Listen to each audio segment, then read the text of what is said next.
kusoo dhawaada barnaamijka dhismaha bulshada.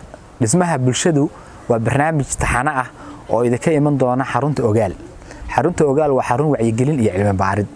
Waxay ku hawlan tahay in dadka Soomaaliyeed marba u soo gudbiso mowduuci la doonayo ama muhiim u ah in ay maaragtay laga qabtiro.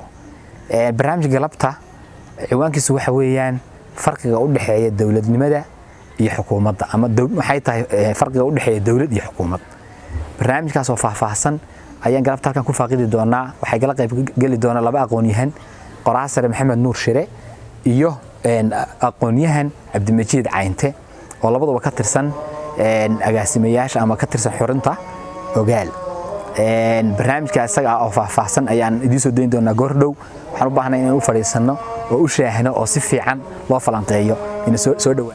barnaamijka galabta wuxuu noqonayaa barnaamij kamid ah musalsal ama barnaamij xiriir ah oo muddo socon doona laguna faaqidi doono mowduucyo kala duwan.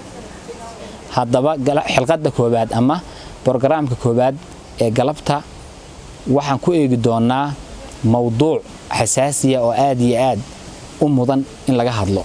mowduucaas waxa weeye farqiga u dhaxeeya dawlad iyo xukuumad. labada aqoon-yahanba waxay ka mid yihiin xarunta cilmi baarista iyo wacyigelinta ee Ogaal. haddaba mowduuceena galabta oo ciwaankiisu noqonayo muxuu yahay farqiga u dhaxeeya xukuumad iyo dawlad ayaanu galabta ku eegi doonaa. intaana barnaamijka bilaabin waxaan soo dhaweynayaa saaxiibkay Qoraasare Maxamed Nuur Shire. Maxamed, ku soo dhaw barnaamijka bal wax yar oo taariif oo ku saabsan xaruntu waxay sameyn doonto barnaamijyada guud ee ay qaban doonto.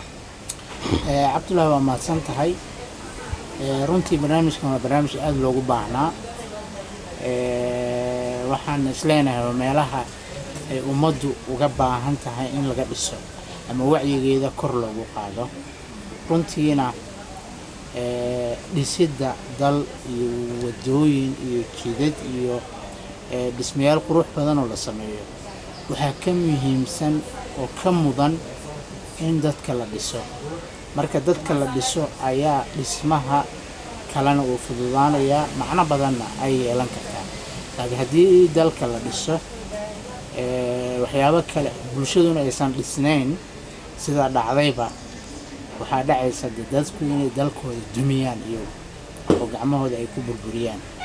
marka sidaas daraaddeed ayaan u aragnaa xarun ahaan in bulshada la dhiso marka hore oo meelaha ay baahiyaha ka qabto laga tiiriyo oo laga toosiyo. marka barnaamijkan wuxuu noqon doonaa barnaamij taxane ah haddii ilaahay nafta noo deysto. aad baa u mahadsantahay Ustaad Maxamed. oo kugu soo laaban doonaa. waxaan u gudbayaa oo gacanteeda bidix fadhiya aqoon-yahan Cabdimajiid Caynte. Cabdimajiid Caynte waa aqoon-yahan Soomaaliyeed oo saldhigiisu yahay magaalada Nairobi ee dalka Kenya. waa aqoon-yahan sare oo ku takhasusay arrimaha bulshada muddo dheerna taxliilinayay. wuxuuna ka mid yahay aqoon-yahanka xarunta Ogaal. xarunta Ogaal muddo dheer waxay ku hawlaneyd wacyigelinta dadka Soomaaliyeed in la wacyigeliyo iyadoo aan u eegayn deegaan gaara. dhammaan geeska Afrika dhulka Soomaalidu degan tahay adduunka oo dhan inay wacyigeliso oo marba ay farta ugu fiiqdo barnaamijka isleedahay dadku way u baahan yihiin in laga dhiso. iyadoo oo cilmi baaris ku sameynayso barnaamijka marka hore baaraysa barnaamijyada noocaana fawaaidda ay u leeyihiin dadka. bal noo soo koobkuna soo dhawow barnaamijka galabta. waad mahadsan tahay Cabdullaahi Daahir. sidoo kale salaamiya martida kale saaxiibkay Maxamed Nuur Shire. aad baa u mahadsan tahay adigii xarunta Ogaal ee barnaamijka soo qabanqaabisayba. dabcan bulshadu waa ka mid ah amar Soomaalka rasmiga ah ee dalkasta uu leeyahay. si la wada ogsoon yahay bulshooyinka waa xooga mustaqbalka kan dhaqaale iyo kan bulsho iyo kan siyaasadeed. hogaamiyaasha dalkan waxay ka imaan doonaan bulshadaas. bulshada ayaa sameynaysa hogaamiyaasha mustaqbalka hogaamin lahaa. sidaa daraaddeed dunida horumartay waxay aad xoog u saaraan qofka intuusan xilka dowladnimada imaanin in qof asaga la soo dhiso wacyigiisii aqoontiisii. marka qaar waxaa muhiima in aad barnaamij aan jeclaan lahaa xoogaa farqi waxaa u dhexeeya qofku waxaa laga yaabaa asagoo wax badan bartay shahaadooyin badan sare haysto ama dibloomooyin badan sita inuusan mararka qaar haddana dhaqankiisa uusan ka duwanaanin qofaa macna waxba baraanin maahan kullina waa aqoonyahan saas yihiin laakiin dadka qaar ka mid a waa laga yaabaan ku aragto sidaa daraaddeed cilmiga bulshadu waxaa la yidhaha waa cilmiga ugu muhiimsan bulshadu markay wacyigeeda sarreeyo bay isla jaan qaadi kartaa waxay isla fahmi kartaa meesha u jihaysanayso caqabadaha hor yaallo sida caqabadahaas uga gudbisa ama uga talaabi lahayd sidaa daraaddeed aad iyo aad baan u soo dhaweynayaa bogaadinayaan in barnaamijya ay noqdaan kuwa sii socda oon joogsanin waqti baan juhdi baan la geliyo aad baa umahadsantahay aad baad markale u mahadsan tahay daawadayaal saan hore idinku sheegay barnaamijka galabta wuxuu ku saabsan yahay mowduuca ah muxuu yahay farqiga u dhexeeya dawlad iyo xukuumad xarunta ogaal markay muddo rogrogaysay wadciga maanta lagu jiro iyadoo oo haysa mawaadiic fara badan bay galabta waxay go'aansatay in mowduuca koobaad ee dooda galabta lagu falanqeeyo farqiga u dhexeeya dawlad iyo xukuumad baahidiisa marka la arkay awgeed farqiga u dhexeeya markaad isweydiid dawlad iyo xukuumad waxaa laga yaabaa dadka intooda badan maxamedow inay isaga eeg tahay dawlad iyo xukuumad oo dadku intooda badan maba kala yaqaanaa farqiga u dhexeeya dawlad iyo xukuumad marka la eego waxa loo yaqaano eray bixinta caalamiga ah ee adduunku u yaqaano farqi weyn baa u dhexeeya maxamedow dawlad horta ereyga dawlad wuxuu soo bilowday ama state waxa loo yaqaano wuxuu soo bilowday 1648 heshiiskii Westphalia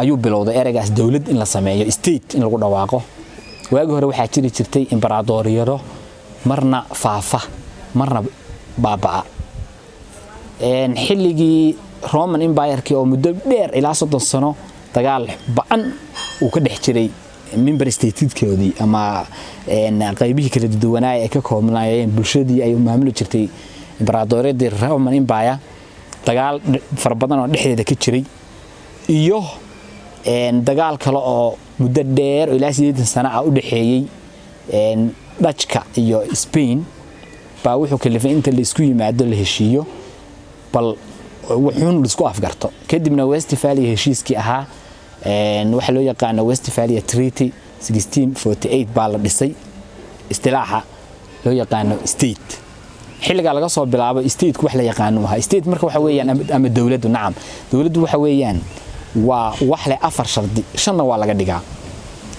dhul territory waa inuu leeyahay xuduud la yaqaano waa inuu leeyahay dad degan oo aan guurguurin oo macnaha dadku meel way tagi karaa way soo danaysan laakiin dad la yaqaano oo dadka wadanka degan oo deegaan weyn jiraan oo citizens ah waa labo saddex waa inuu jiro ciidan standing army waa inuu jiro ciidan fadhiya oo diyaarsan oo xuduudaha dalka suga oo cadawga dibadda iyo gudahaba ka difaaca qodobka afraad waxa la yiraahdaa recognition international recognition wadankaas waa inuu yahay wadan la aqoonsan yahay gaar ahaan xilliga hadda la joogo dawladaha ugu waaweyn sida dawladda Mareykanka oo kale UN-ka waa inay aqoonsan yihiin